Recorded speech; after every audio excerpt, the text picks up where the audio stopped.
나는 차갑게 식어가는 공기 속에서 그를 마주했다. 흑백으로 인쇄된 사진 속 그의 얼굴은 낯설면서도 어딘가 모르게 슬퍼 보였다. 32살. 그의 삶은 20살의 내게도, 28의 내게도 너무 짧게 느껴졌다. 사진 아래 작은 명패에는 김민준이라는 이름, 석자가 또렷이 박혀 있었다. 나는 겨우 한 달 전 이 남자와 결혼했다. 그리고 지금 나는 그의 영정 사진 앞에 서 있었다. 이 결혼은 시작부터 비극을 예고했지만 나는 이렇게 모든 것이 허무하게 끝날 줄은 몰랐다. 이게 내 결혼 생활의 전부였다. 짧고, 차갑고, 그리고 텅 비어버린 가슴 속에서 먹먹함이 올라왔다. 그의 죽음 때문이었을까? 아니면 이제 막 시작되려는 내 비극적인 삶 때문이었을까? 나는 그저 멍하니 서 있었다. 내 손가락에 끼워진 차가운 결혼 반지가 나를 현실로 끌어내렸다. 내가 28살이 되던 해, 내 삶은 지극히 평범했다. 서울 변두리의 작은 오피스텔에서 혼자 살며 아침이면 복잡한 지하철을 타고 출근해 하루 종일 컴퓨터 화면을 들여다보는 평범한 직장인이었다. 특별할 것 없는 일상. 단조로운 패턴 속에서 나는 늘 공허함을 느꼈다. 5년 전 헤어진 남자친구의 기억은 희미해졌지만 그 자리에 남은 외로움은 점점 더 짙어졌다. 가끔 주말이면 친구들과 만나 왁자지껄 떠들기도 했지만 결국 혼자 집으로 돌아오는 길에 밀려오는 쓸쓸함은 막을 수 없었다. 내 마음속에는 늘 따뜻한 가정을 이루고 싶다는 막연한 소망이 있었다. 사랑하는 사람과 함께 소박하지만 행복한 시간을 보내는 것, 그것이 내가 꿈꾸던 전부였다. 하지만 현실은 꿈과 너무나 달랐다. 어느 날 갑자기 아버지가 거액의 빚을 떠안고 집으로 들어오셨다. 사업에 실패한 것이었다. 온 가족이 망연자실한 상황에서 김민준 씨의 집안인 JK그룹에서 뜻밖의 제안이 들어왔다. 그들의 유일한 상속자인 김민준 씨와 결혼해 아이를 낳아달라는 것이었다. 조건은 파격적이었다. 우리 가족의 빚을 모두 갚아주고 평생 먹고 살 걱정 없이 살 수 있게 해주겠다는. 내게는 거절할 권리가 없었다. 부모님의 간절한 눈빛, 동생의 망가진 삶을 보며 나는 이 모든 것을 받아들여야 했다. 내 삶의 모든 주도권이 송두리째 뽑혀나가는 기분이었다. 나는 갑자기 결혼 상대가 정해진 그저 하나의 도구로 전락했다. 김민준 씨는 JK그룹의 총수로 불렸지만 사람들은 그를 단명 총재라고 불렀다. 선천적으로 심장이 약해 언제 죽을지 모른다는 소문이 파다했다. 그를 보러 가는 길, 내 가슴은 차가운 얼음 덩어리처럼 굳어 있었다. JK그룹의 대저택은 화려했지만 그 안의 공기는 마치 거대한 무덤처럼 차갑고 무거웠다. 그곳에서 나는 처음으로 김민준 씨를 만났다. 그는 창백한 얼굴에 병약해 보였지만 날카로운 눈빛을 가진 남자였다. 그는 나를 훑어보더니 아무 말 없이 고개를 돌렸다. 그 침묵은 마치 내게 너는 그저 도구일 뿐이라고 말하는 듯했다. 나는 그 순간 내가 얼마나 비참한 처지인지 뼈저리게 느꼈다. 결혼식은 조용하고 냉정하게 치러졌다. 화려한 드레스를 입었지만 나는 신부라기보다는 재물에 가까웠다. 결혼 후 나의 삶은 JK그룹의 대저택, 김민준 씨의 개인 공간에서 시작되었다. 하지만 그는 나와 함께 생활하지 않았다. 그는 늘 자신의 서재나 방에 틀어박혀 있었고 나는 넓고 텅 빈 신혼방에 홀로 남겨졌다. 마치 유령처럼 존재하지 않는 사람처럼 느껴졌다. 식사 시간에도 우리는 마주 앉지 않았고 하루 종일 한마디도 나누지 않는 날이 대부분이었다. 나는 그저 침묵 속에서 식사를 하고 텅 빈 거실에서 시간을 보내야 했다. 대저택의 하인들은 나를 주인으로 존경하기는커녕 그저 며느리라는 이름의 낯선 방문객처럼 대했다. 나는 이 집안의 모든 사람들에게 경멸의 대상이었다. 특히 김민준 씨의 새어머니는 나를 대놓고 무시했다. 그녀는 나를 가난한 집안에서 돈 때문에 팔려온 천한 계집애라고 불렀고 늘 나를 깎아내리는 말을 서슴지 않았다. 그녀의 눈빛에는 증오와 경멸이 가득했다. 나를 이 집에 데려온 사람들은 내게 너는 아들을 낳아야 한다. 는 의무만을 강조했다. 나의 감정, 나의 고통은 아무도 신경 쓰지 않았다. 나는 그저 그들의 대를 이을 아들을 낳기 위한 도구였을 뿐이었다. 나는 이 화려한 감옥 안에서 점점 더 내 존재를 잃어갔다. 내 마음속에 있던 따뜻한 가정의 꿈은 산산조각이 나버렸다. 내 결혼 생활은 시작부터 파국이었다. 그리고 마침내 나는 홀로 김민준 씨의 영정 앞에 서게 되었다. 그의 죽음은 내게 또 다른 시작일까? 아니면 진정한 끝일까? 영정사진 속 그의 눈빛은 여전히 차가웠지만 이상하게도 나를 꿰뚫어 보는 듯 했다. 나는 그를 몰랐다. 아니, 정확히 말하자면 알 기회가 없었다. 우리에게 주어진 결혼 생활은 길어야 몇 주에 불과했고 그마저도 벽으로 가로막힌 공간처럼 단절되어 있었다. 나는 JK그룹의 며느리라는 이름 아래 이 거대한 저택의 가장 외딴 곳에 버려진 존재였다. 매일 아침 눈을 뜨면 내 눈앞에 펼쳐지는 것은 텅 빈 방과 침묵뿐이었다. 창밖으로는 정원사들이 바삐 움직이고 하인들이 분주하게 돌아다녔지만 그 모든 활기는 나와는 무관한 일이었다. 나는 그저 그들의 시선에 갇힌 투명 인간 같은 존재였다. 결혼 전 사람들은 내게 너는 이제 신데렐라가 되는 거야 라고 말했지만 현실은 신데렐라가 아닌 투명한 유리관에 갇힌 인형이었다. 내게 주어진 것은 최고급 명품 옷들과 보석, 그리고 끝없는 외로움이었다. 김민준 씨의 방은 내 방과 멀리 떨어져 있었고 그의 존재는 종종 며칠 동안 느껴지지 않을 때가 많았다. 그는 마치 이 집안의 그림자처럼 조용히 존재했다. 이따금씩 복도에서 마주치면 그는 고개만 살짝 숙이고 지나갈 뿐. 어떤 대화도 시도하지 않았다. 그의 무관심은 나에게 상처를 주기보다는 오히려 나 자신을 더욱 낯설게 만들었다. 내가 이토록 하찮은 존재인가? 나는 그에게 아무런 의미도 없는 것인가? 그는 병약했다. 그 사실은 이 집안의 공공연한 비밀이었다. 늦은 밤, 나는 가끔씩 그의 방에서 들려오는 희미한 기침 소리를 들었다. 그 소리는 나를 잠 못 들게 했다. 내가 해줄 수 있는 것은 아무것도 없었다. 아니, 정확히는 해줄 수 없도록 만들어졌다. 그의 옆에는 늘 전담 간병인이 있었고 나는 그의 사적인 공간에 발을 들이는 것조차 허락되지 않았다. 나는 그저 그가 죽기 전 아이를 낳아줄 도구로서의 역할에 충실하면 되는 존재였다. 그들은 내게 임신을 위한 정기적인 검사와 시술을 요구했고 나는 묵묵히 그들의 요구에 따랐다.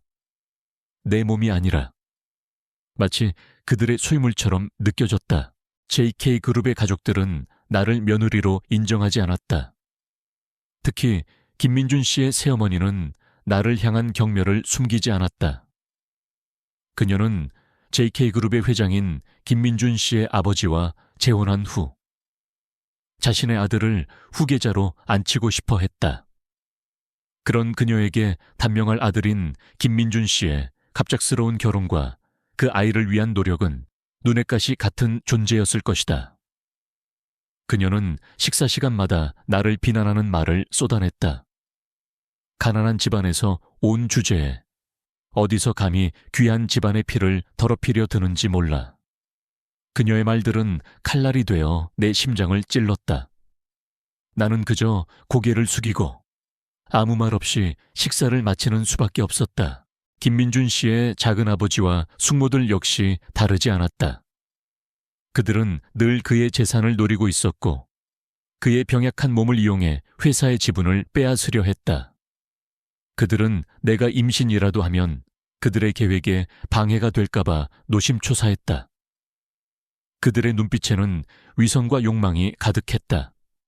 이 집안은 겉으로는 화려하고 완벽해 보였지만 속은 탐욕과 증오로 가득 찬 썩은 나무와 같았다. 나는 그들의 암투를 가장 가까이에서 지켜보는 유일한 사람이었다. 내가 그들의 편에 서거나 그들에게 도움을 청할 수 없는 존재라는 것을 알기에 그들은 내 앞에서 더욱 노골적으로 본색을 드러냈다. 나는 이 모든 것을 견뎌야만 했다. 어느 날 밤, 나는 잠이 오지 않아 거실 창가에 서 있었다. 밖에는 비가 내리고 있었고 빗소리는 내 마음속의 공허함을 더욱 크게 만들었다. 그때 복도 끝에서 희미한 인기척이 느껴졌다. 김민준 씨였다. 그는 비틀거리며 걸어오고 있었고 그의 얼굴은 창백하다 못해 하얗게 질려 있었다. 그는 내 존재를 눈치채지 못한 채 거실 소파에 힘없이 주저앉았다. 그는 가슴을 움켜쥐고 숨을 몰아쉬었다. 그 모습은 내가 알던 차갑고 무뚝뚝한 총수의 모습이 아니었다.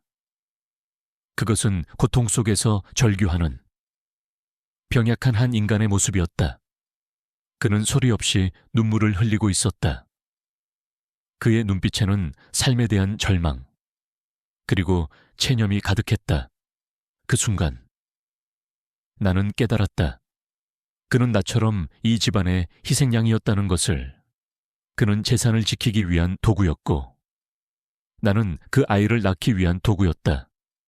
우리는 서로 다른 운명에 묶였지만 결국 같은 굴레에 갇힌 채 살아가고 있었다. 나는 조용히 그를 바라보았다. 나도 모르게 가슴이 아파왔다.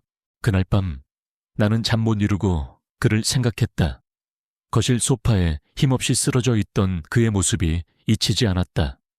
JK그룹의 총수라는 거창한 타이틀 뒤에 숨겨진 고통과 절망에 몸부림치는 한 남자의 모습. 나는 그에게서 나의 모습을 보았다.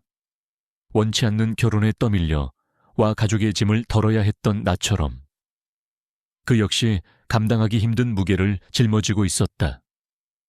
그와의 결혼은 그저 내 삶의 파멸이라고 생각했지만 어쩌면 우리는 서로에게 동병상련의 감정을 느끼게 될지도 모른다는 아주 희미한 기대를 품게 되었다. 그러나 그 기대는 이내 무너졌다. 그는 다음 날부터 보이지 않았다.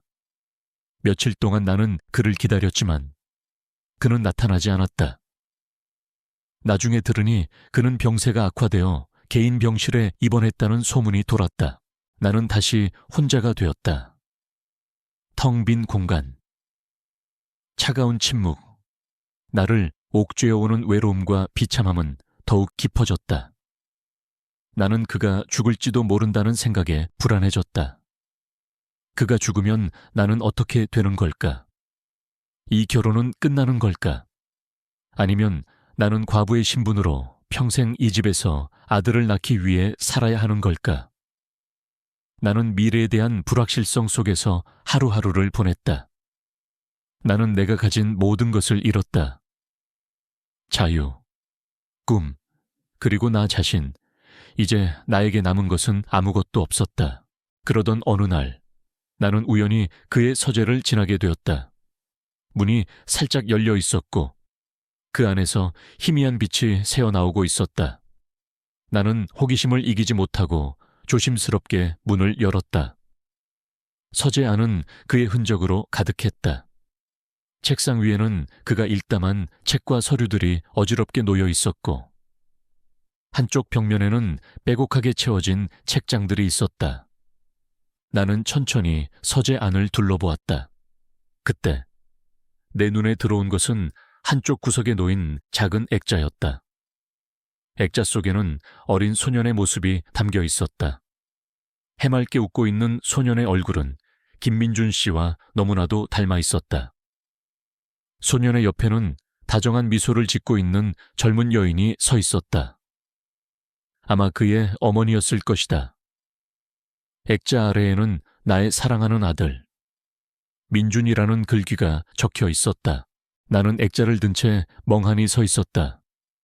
나는 그가 단 한 번도 웃는 모습을 본 적이 없었다.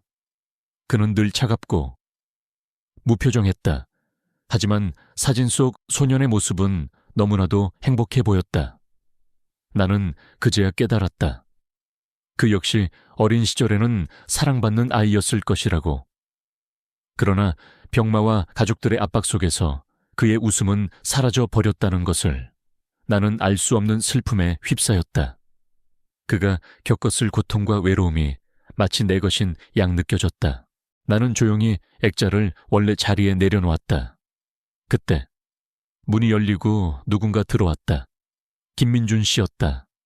그는 창백한 얼굴에 이전보다 더 수척해 보였다. 그는 나를 보고 놀란 듯 눈을 크게 떴다. 여기서 뭐 하시는 겁니까? 그의 목소리는 차갑고 날카로웠다. 나는 그를 쳐다보지도 못하고 고개를 숙였다. 죄송합니다. 제가 실수로 들어왔습니다. 나는 액자를 가리켰다. 이걸 보다가 그의 시선은 액자에 머물렀다. 그의 얼굴에 미묘한 변화가 일어났다. 차가웠던 눈빛은 순식간에 아련하고 쓸쓸한 감정으로 물들었다. 그는 내게서 액자를 낚아채더니 거칠게 책상 서랍에 넣어버렸다. 마치 자신의 약점을 들킨 사람처럼 다시는 여기 오지 마십시오. 그는 내게 차갑게 말했다. 나는 더 이상 아무 말도 할 수 없었다. 나는 서둘러 서재를 빠져나왔다. 하지만 그날 밤 이후 우리의 관계는 미묘하게 달라졌다. 그는 나를 여전히 무시했지만 가끔씩 내 눈을 피하는 듯한 행동을 보였다. 나는 그가 내게서 자신의 약점을 들킨 것에 대한 부끄러움이나 분노를 느끼는 것이라고 생각했다. 하지만 나는 그가 숨기고 싶어 했던 어린 시절의 행복한 모습을 본 이후 그를 더 이상 차갑고 무서운 사람으로만 볼 수 없게 되었다. 나는 그를 향한 연민과 동정심을 느끼기 시작했다. 나는 그에게 다가가고 싶었다. 그가 짊어진 짐을 조금이라도 덜어주고 싶었다. 그러나 그에게 다가갈 방법을 알 수 없었다. 그날 밤 나는 몰래 그의 방 앞에서 서성였다. 그의 방에서는 여전히 기침 소리가 들려왔다. 나는 망설이다가 그의 방문을 두드렸다. 김민준 씨, 괜찮으세요? 문 안에서는 아무런 대답이 없었다. 나는 다시 문을 두드렸다. 제가 약을 좀 가져다 드릴까요? 한참의 침묵이 흐른 뒤 문이 조금 열렸다. 그는 창백한 얼굴로 나를 내려다보았다. 그의 눈빛은 여전히 차가웠지만 어딘가 모르게 흔들리고 있었다. 됐습니다. 돌아가십시오. 그는 차갑게 말했지만 나는 그의 목소리에서 미세한 떨림을 느꼈다. 나는 물러서지 않고 그에게 따뜻한 물 한 잔과 감기약을 건넸다. 이거라도 드세요. 제가 할 수 있는 건 이것밖에 없어서요. 그는 잠시 망설이더니 천천히 내 손에서 약을 받아 들었다. 그가 내 손을 스치는 순간 나는 그의 손이 얼마나 차가운지 느낄 수 있었다. 그 차가움은 그의 마음의 온도와 같았다. 나는 그에게서 돌아서며 작게 속삭였다. 힘내세요. 혼자가 아니에요.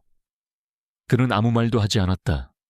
그러나 나는 그가 내 말을 들었다는 것을 알 수 있었다. 그의 눈빛은 더 이상 차갑지 않았다. 그것은 마치 얼어붙은 호수 위로 비치는 한 줄기 햇살과 같았다. 그날 밤 이후 우리 사이에는 미묘하지만 분명한 변화가 찾아왔다. 더 이상 차가운 침묵만이 흐르지 않았다. 그는 여전히 말수가 적었고 나 역시 섣불리 다가서기 어려웠지만 가끔씩 눈이 마주칠 때면 어색한 미소라도 지어 보였다. 나는 매일 밤 따뜻한 물과 약을 그의 방문 앞에 놓아두었다. 다음날 아침이면 그가 남긴 컵과 약봉투는 사라지고 없었다.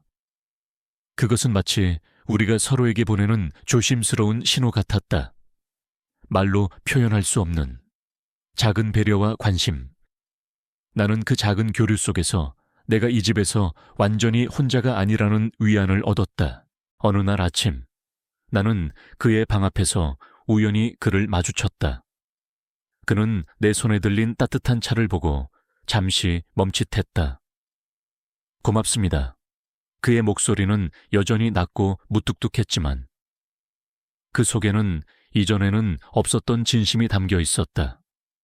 나는 그의 말에 놀라 아무 말도 하지 못했다. 그에게서 고맙다는 말을 듣게 될 줄은 상상도 하지 못했다. 그날 이후 우리는 아주 짧지만 의미 있는 대화를 나누기 시작했다. 몸은 좀 괜찮으세요? 나의 조심스러운 질문에 그는 네, 괜찮습니다 라고 짧게 대답했다. 하지만 그 대답은 내게 많은 것을 의미했다. 그의 차가운 벽이 조금씩 허물어지고 있다는 증거였으니까. 그는 여전히 회사 일에 매달려 바쁘게 지냈지만 이전처럼 병실에 입원하는 일은 드물어졌다. 그는 매일 밤 내 방 문 앞에 놓인 따뜻한 차를 마셨고 나는 그가 건강을 되찾기를 간절히 바랐다. 나의 마음은 더 이상 의무감이나 동정심이 아니었다. 그것은 진심 어린 걱정이었고 어쩌면 사랑의 씨앗이었을지도 모른다. 나는 그의 차가운 외면 뒤에 숨겨진 상처 입은 내면을 보았고 그 상처를 보듬어주고 싶었다. 그는 내게 첫눈에 반한 운명적인 사랑의 상대는 아니었지만 함께 아픔을 나누는 유일한 사람이었다. 그의 가족들은 우리의 미묘한 변화를 눈치채지 못했다. 그들의 관심은 오로지 내가 언제쯤 아이를 가질 수 있는지에 집중되어 있었다. 나는 한 달에 한 번씩 정기적인 검사를 받아야 했다.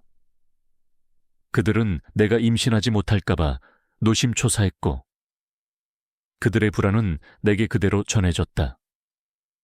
나는 그들의 압박감 속에서 점점 더 지쳐갔다. 나는 아이를 낳기 위한 도구가 아닌 한 사람으로서 사랑받고 싶었다. 그러던 어느 날 나는 병원에서 뜻밖의 소식을 들었다. 임신이라는 결과가 나왔다는 것이다. 나는 믿을 수 없었다. 그토록 냉담하고 형식적이었던 결혼 생활 속에서 어떻게 생명이 싹틀 수 있었을까? 내 뱃속에 작은 생명이 있다는 사실은 나를 혼란스럽게 만들었다. 나는 기뻐해야 할지 두려워해야 할지 알 수 없었다. 이 아이는 나에게 축복일까? 아니면 또 다른 굴레일까? 나는 혼란스러운 마음을 안고 집으로 돌아왔다. 임신 소식은 곧바로 온 가족에게 전해졌다. JK그룹의 대저택은 순식간에 떠들썩해졌다. 김민준 씨의 아버지는 기쁨을 감추지 못했고 그동안 나를 무시하던 시어머니와 다른 가족들은 갑자기 내게 친절하게 대하기 시작했다. 그들의 태도는 너무나도 노골적이고 가식적이어서 오히려 역겨웠다. 그들은 내게 귀한 손님을 모시듯 행동했지만 그들의 관심은 나 자신이 아닌 내 뱃속의 아이에게 향해 있었다. 나는 그들의 가식적인 미소 속에서 외로움을 느꼈다. 그러나 가장 놀라운 변화는 김민준 씨에게서 나타났다. 그는 처음에는 놀라움과 혼란스러움을 감추지 못했다. 하지만 이내 그의 얼굴에는 알 수 없는 감정이 스쳐 지나갔다. 그것은 기쁨일까? 아니면 책임감일까? 그는 내게 다가와 조심스럽게 말했다. 고생 많았어요. 그의 한마디는 나를 울컥하게 만들었다. 그가 나를 향해 처음으로 건넨 따뜻한 말이었다. 나는 그의 눈빛에서 이전에는 볼 수 없었던 희망을 보았다. 그의 눈빛은 더 이상 절망으로 가득 차 있지 않았다. 뱃속의 아이는 그에게 삶의 이유를 선물했다. 그에게는 짧을지도 모르는 삶이었지만 이제 그는 자신의 아이를 위해 살아야 할 이유가 생긴 것이다. 아이는 우리를 묶어주는 끈이 되었고 우리 둘만의 작은 비밀이 되었다. 그날 이후 우리는 완전히 다른 부부가 되었다. 그는 내 손을 잡고 배를 쓰다듬으며 조심스럽게 말을 걸었다. 우리 아기, 잘 자라고 있죠? 그는 더 이상 차갑고 무뚝뚝한 사람이 아니었다. 그는 다정한 남편이었고 곧 태어날 아이의 아버지였다. 나는 그의 변화에 감사했고 그를 향한 내 마음은 점점 더 커져갔다. 우리는 서로의 손을 잡고 이 차가운 집안의 모든 역경을 함께 이겨내리라 다짐했다. 뱃속의 아이는 우리에게 기적이었다. 그것은 단순히 JK그룹의 후계자가 아니라 우리 둘의 차갑고 외로운 마음을 녹여준 따뜻한 생명이었다. 나는 이제 더 이상 외롭지 않았다. 나의 옆에는 그가 있었고 나의 뱃속에는 우리 아이가 있었다. 임신 소식은 얼어붙은 호수에 던져진 돌멩이처럼 우리의 차가운 관계에 잔잔한 파문을 일으켰다. 그는 더 이상 침묵 속의 그림자가 아니었다. 그는 다가왔고 말했고 나의 존재를 인정했다. 그는 매일 밤 내 방에 찾아와 내 배에 귀를 기울였다. 아빠 목소리 들리니 우리 아가. 그의 목소리는 낮고 부드러웠다. 그에게서 그런 다정함을 발견할 수 있을 거라고는 상상조차 하지 못했다. 그의 손이 나의 배를 조심스럽게 쓰다듬을 때마다 나는 뱃속의 아이뿐만 아니라 내 마음속의 작은 상처들까지 치유되는 기분을 느꼈다. 우리는 아이를 통해 비로소 진정한 부부가 되어가고 있었다. 그는 내게 자신의 이야기를 털어놓기 시작했다. 선천적으로 심장이 약했던 어린 시절. 그는 늘 다른 아이들과 격리된 채 살아야 했다고 했다. 친구들과 뛰어노는 대신 병원에서 시간을 보냈고 그의 유일한 벗은 책이었다. 그는 자신을 유리 심장을 가진 아이라고 불렀다. 아버지의 엄격한 기대와 새어머니의 견제, 그리고 언제 죽을지 모른다는 불안감 속에서 그는 늘 외로웠다. 그의 삶은 오직 JK그룹의 후계자라는 무거운 짐을 짊어지기 위해 존재했다. 그는 사랑을 받아본 적도, 사랑을 줘본 적도 없었다.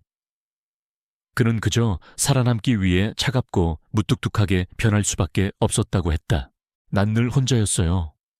지현 씨, 이 넓은 집에서 수많은 사람들에게 둘러싸여 있었지만 단 한 번도 진심으로 내 편이라고 생각한 사람이 없었습니다. 그런데 지현 씨는 달랐어요. 당신의 눈은 나를 동정하거나 비웃는 것이 아니라 진심으로 걱정해주고 있었어요. 그의 고백은 나의 마음을 울렸다. 나는 그가 왜 그토록 차가웠는지, 왜 늘 외톨이처럼 행동했는지 비로소 이해하게 되었다.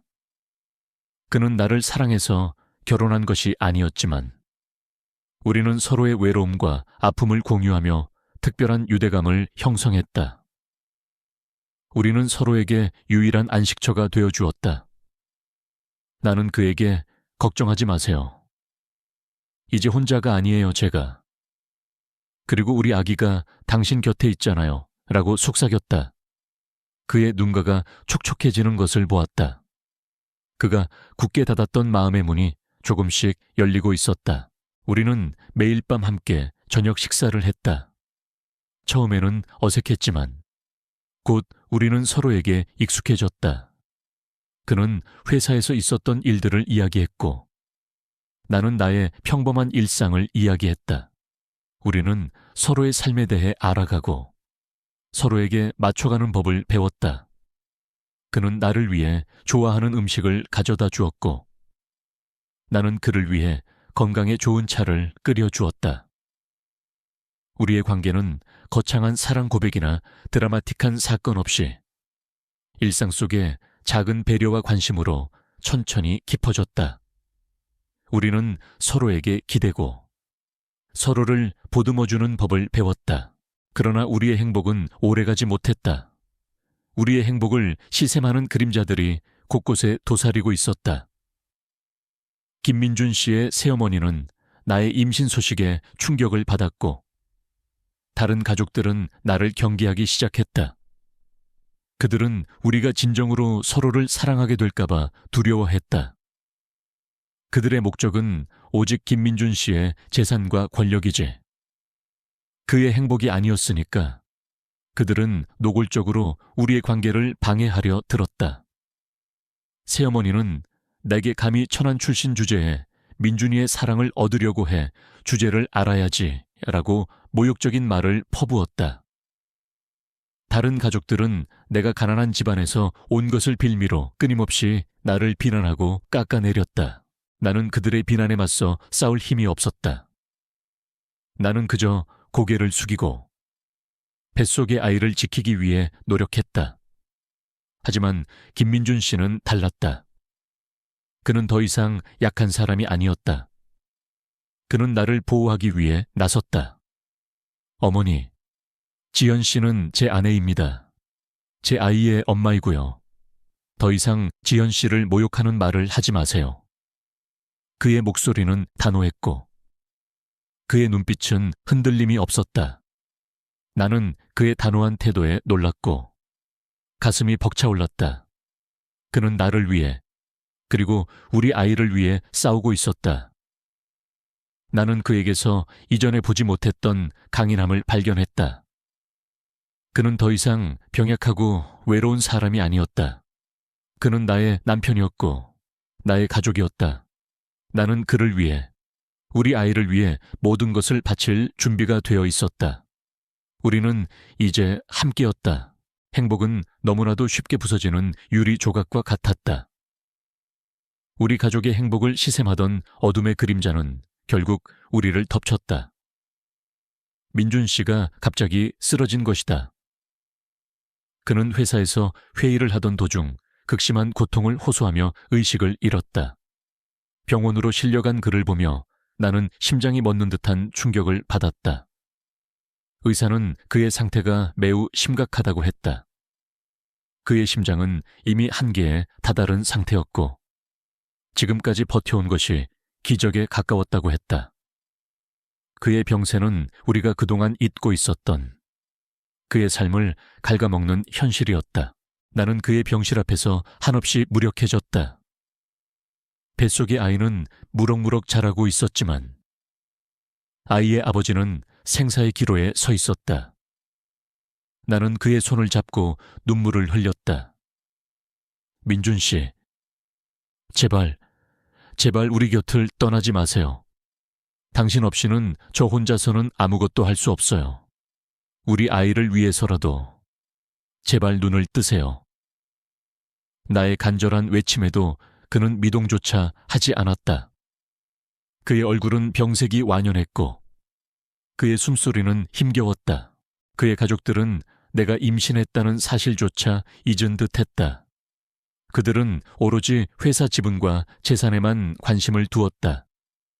그의 새어머니는 민준 씨의 병실 앞에서 어차피 죽을 목숨인데 뭐하러 쓸데없는 치료에 돈을 낭비하냐며 냉정하게 말했고 다른 가족들 역시 그가 남길 유산에 대한 이야기를 나누기에 바빴다. 나는 그들의 잔인함에 치를 떨었다. 그들에게 민준 씨는 아들이나 조카가 아닌 그저 돈을 벌어다주는 기계에 불과했던 것이다.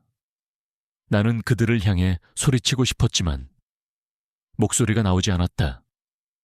나는 그저 민준 씨의 손을 잡고 조용히 눈물을 흘리는 수밖에 없었다. 그러나 나는 포기하지 않았다. 나는 민준 씨를 위해 무엇이든 해야 한다고 생각했다.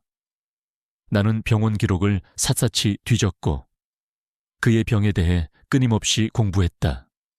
그의 병은 희귀병이었고 치료법은 거의 없는 상황이었다. 하지만 나는 포기하지 않았다. 나는 전 세계의 모든 병원과 의사들에게 연락을 했다. 나는 이메일을 보내고 전화를 걸고 심지어는 직접 찾아가기도 했다. 나는 민준 씨를 살리기 위해 내가 할 수 있는 모든 것을 했다. 뱃속의 아이는 나의 든든한 버팀목이 되어 주었다. 나는 아이를 위해, 그리고 민준 씨를 위해 절대 포기할 수 없었다. 그러던 어느 날, 나는 미국에 있는 한 병원의 답장을 받게 되었다. 그 병원은 민준 씨의 병을 연구하고 있었고, 새로운 실험적인 치료법을 개발 중이라고 했다. 그들은 민준 씨의 상태에 대해 듣고 치료를 제안했다. 그것은 기적과도 같은 소식이었다. 하지만 그 치료법은 아직 임상시험 단계에 불과했고 성공 확률은 극히 낮았다. 게다가 치료비는 상상을 초월하는 금액이었다. 나는 망설이지 않았다. 나는 당장 민준 씨의 아버지에게 연락했다. 아버님, 민준 씨를 살릴 수 있는 방법이 있어요.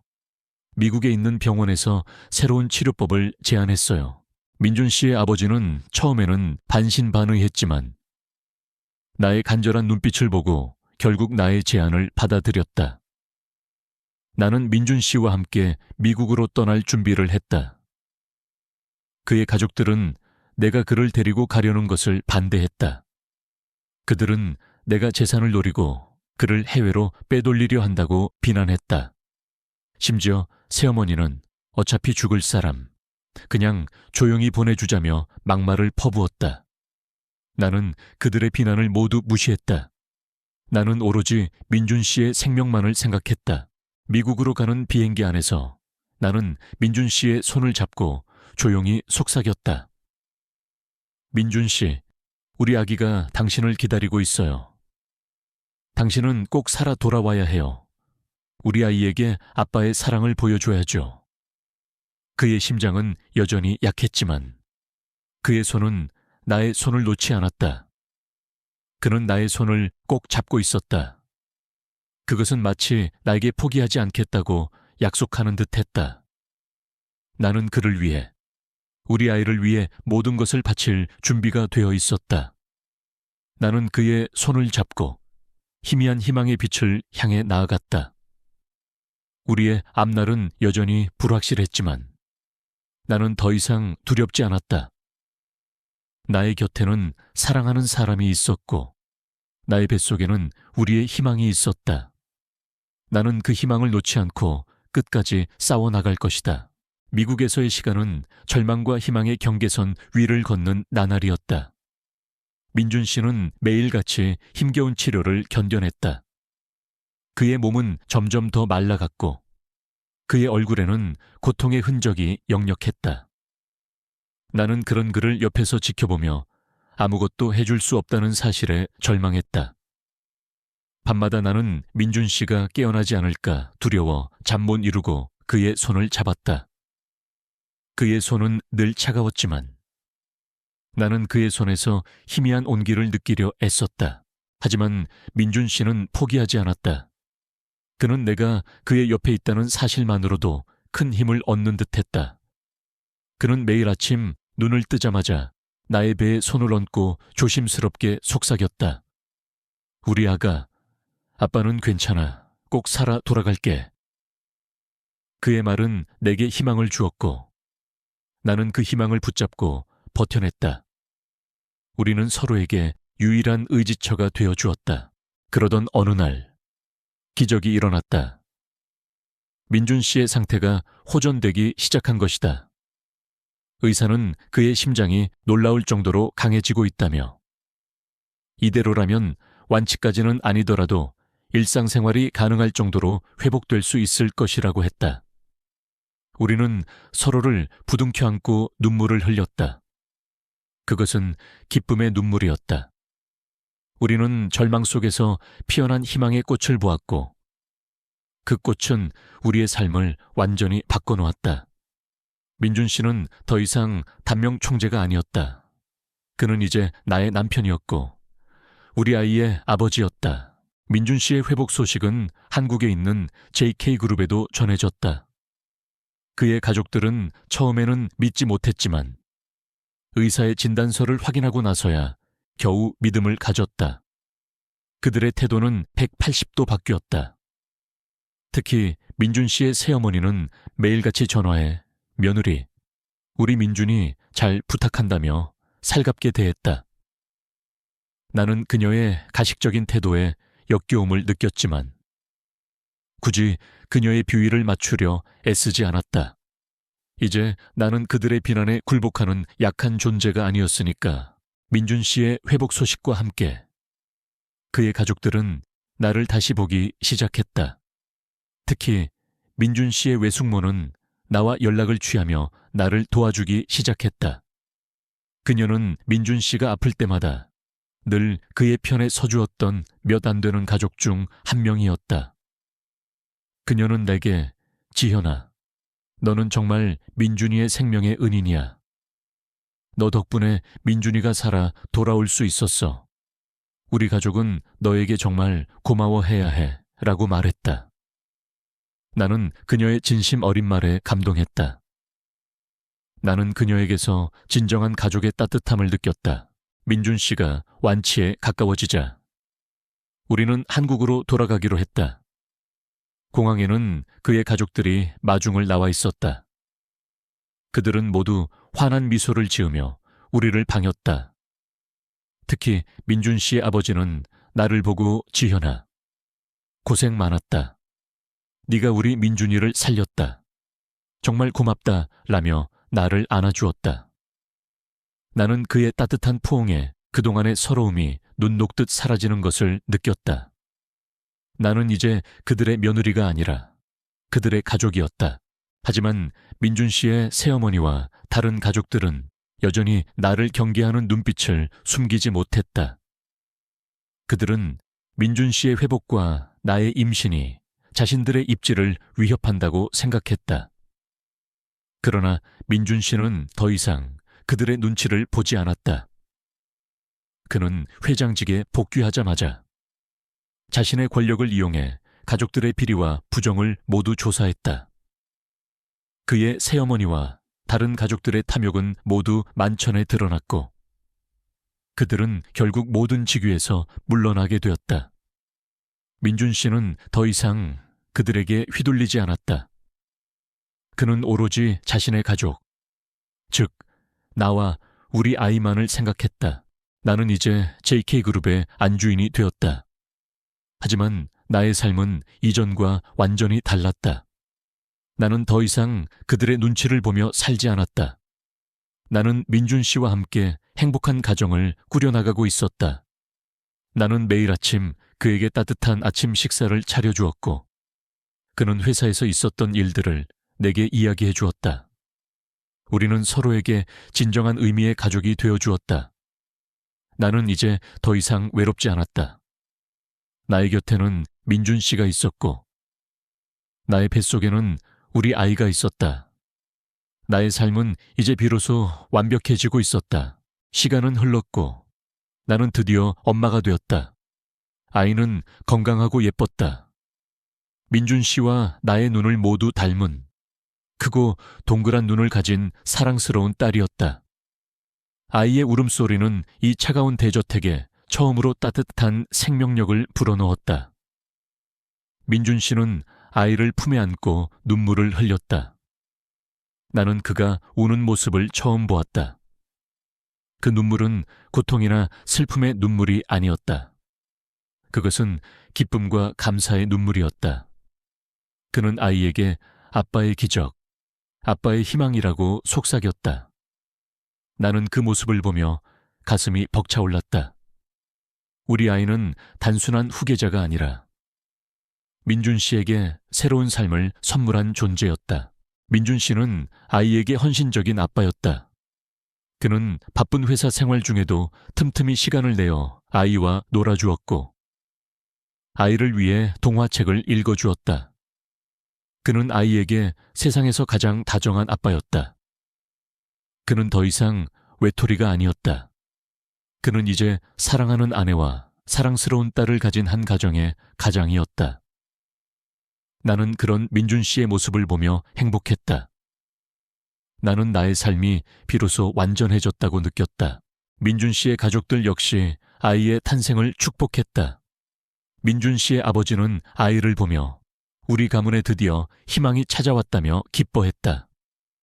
민준 씨의 외숙모 역시 아이를 진심으로 사랑해 주었다. 나는 그들에게서 진정한 가족의 따뜻함을 느낄 수 있었다. 물론 민준 씨의 새어머니와 다른 가족들은 여전히 우리를 경계하고 시샘했지만 그들의 영향력은 더 이상 우리에게 미치지 못했다. 민준 씨는 더 이상 그들에게 휘둘리지 않았고 나는 더 이상 그들의 비난에 상처받지 않았다.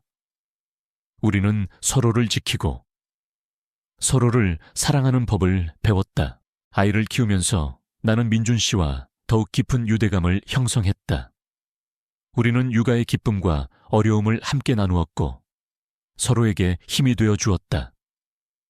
나는 민준 씨가 아플 때마다 그의 옆을 지켰고 그는 내가 힘들 때마다 나의 어깨를 감싸 주었다. 우리의 사랑은 뜨거운 불꽃처럼 타오르는 사랑이 아니었다. 그것은 잔잔한 호수처럼 고요하고 깊은 사랑이었다. 우리는 서로에게 익숙해졌고 서로에게 없어서는 안 될 존재가 되었다. 나는 이 모든 것이 기적이라고 생각했다. 가난한 집안에서 태어나 돈 때문에 팔려온 나, 그리고 단명할 운명을 타고난 병약한 총수 민준 씨. 우리는 서로에게 희망을 주었고 서로의 상처를 치유했다. 우리의 결혼은 시작부터 비극이었지만 그 비극 속에서 우리는 사랑을 싹틔웠고 행복을 찾았다. 민준 씨는 이제 건강한 삶을 살고 있었다. 물론 그의 심장은 여전히 약했지만 그는 더 이상 죽음을 두려워하지 않았다. 그는 매일 아침 눈을 뜨자마자 내게 사랑해 라고 말해 주었고 아이에게 사랑해 라고 말해 주었다.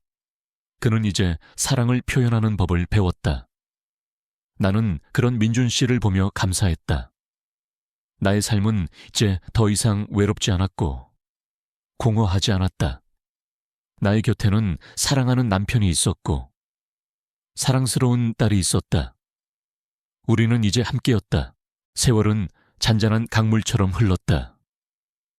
나의 결혼 생활은 비극으로 시작되었지만 이제는 잔잔한 행복으로 가득 차 있었다. 민준 씨는 여전히 JK그룹의 총수였지만 그의 삶은 더 이상 일에만 매달려 있지 않았다. 그는 매일 저녁 정시에 퇴근하여 나와 아이와 함께 시간을 보냈다. 우리는 함께 저녁을 먹고 거실에 앉아 아이가 재롱을 부리는 모습을 보며 웃었다. 그런 소박하고 평범한 일상이 내게는 세상 그 무엇과도 바꿀 수 없는 소중한 행복이었다. 민준 씨의 건강은 기적적으로 회복되었지만 그는 여전히 정기적으로 병원에 가서 검사를 받아야 했다. 그의 심장은 완전히 정상으로 돌아온 것은 아니었지만 그는 더 이상 죽음을 두려워하지 않았다. 그는 매일 아침 눈을 뜨자마자 내게 사랑해 라고 말해 주었고 아이에게 사랑해 라고 말해 주었다. 그는 사랑을 표현하는 법을 배웠고 그 사랑은 우리 가족을 더욱 단단하게 만들었다. 나는 이제 더 이상 돈 때문에 팔려온 가난한 집안의 딸이 아니었다. 나는 민준 씨의 아내이자 사랑스러운 아이의 엄마였다. 나는 이 집안의 안주인이 되었고 나의 존재는 이제 누구도 무시할 수 없는 중요한 존재가 되었다. 나는 이 모든 것이 꿈만 같았다. 비극으로 시작된 나의 삶이 이토록 따뜻하고 행복하게 변할 줄은 상상도 하지 못했다. 가끔씩 나는 옛날 생각을 하곤 했다.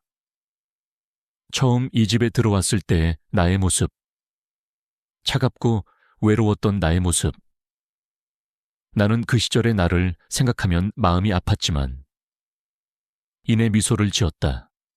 그때의 아픔과 고통이 있었기에 지금의 행복이 더욱 소중하게 느껴지는 것이었다. 나는 민준 씨와 함께 그 모든 어려움을 이겨냈고 우리는 그 과정에서 서로에게 진정한 사랑과 가족의 의미를 배웠다. 어느 맑은 가을날 오후 우리는 아이의 손을 잡고 공원 산책을 나갔다. 아이는 해맑게 웃으며 뛰어다녔고 민준 씨는 그런 아이의 모습을 보며 흐뭇하게 미소 지었다. 나는 민준 씨의 손을 잡고 그의 어깨에 기댔다. 민준 씨, 행복해요. 나의 질문에 그는 나를 바라보며 조용히 미소 지었다. 나는 이 세상에서 가장 행복한 사람입니다. 당신과 우리 아이가 내 곁에 있으니까요. 그의 말에 나는 눈물이 핑 돌았다. 나는 그에게서 진정한 사랑을 찾았고 그는 내게서 삶의 희망을 찾았다. 우리의 이야기는 비극적인 동화처럼 시작되었지만 결국은 현실 속에 행복한 이야기로 끝을 맺었다. 나는 더 이상 외롭지 않았다. 나의 곁에는 나의 모든 것이 되어준 민준 씨가 있었고 우리의 사랑의 결실인 사랑스러운 아이가 있었다. 우리의 사랑은 차갑고 어두웠던 세상에 따뜻한 빛을 비추었고 그 빛은 우리의 삶을 영원히 밝혀줄 것이다.